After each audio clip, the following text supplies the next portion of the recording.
চা বিক্রেতা থেকে ১৪০ কোটি মানুষের প্রধানমন্ত্রিত্ব করছেন নরেন্দ্র মোদী। দেশ চালাতে গিয়ে অকপটে স্বীকার করে নিয়েছেন নিজের ভুলের কথা। ভারতের একটি প্রতিষ্ঠান তাকে নিয়ে পডকাস্ট তৈরি করেছে।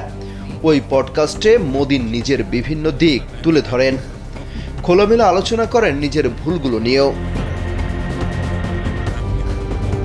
আলোচনার এক পর্যায়ে তিনি বলেন, ভুল হবেই, কারণ আমি মানুষ, কোনো দেবতা নই। ভারতীয় সংবাদ মাধ্যম এনডিটিভি বলছে, পডকাস্টের ভিডিও প্রকাশের আগে ২ মিনিটের একটি ট্রেলার প্রকাশ পায়, যেখানে উপস্থাপক অনেক প্রশ্ন জিজ্ঞাসা করেছেন, যার উত্তর দিয়েছেন প্রধানমন্ত্রী নরেন্দ্র মোদী। স্যান্ডেলিনা সো, রূপচর্চায় আভিজাত্য।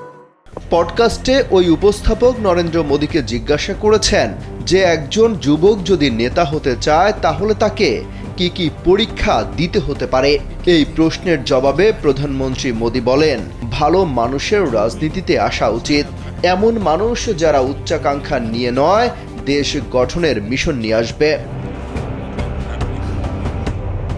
পডকাস্টে মোদীকে বিশ্বে চলমান যুদ্ধ সম্পর্কেও জিজ্ঞাসা করা হয়। এ বিষয়ে প্রধানমন্ত্রী মোদী বলেন, তিনি শান্তির পক্ষে, তবে এমন সংকটে নিরপেক্ষ হতে পারেন না। এটাকে বড় ব্যর্থতা হিসেবেই আখ্যায়িত করেছেন তিনি।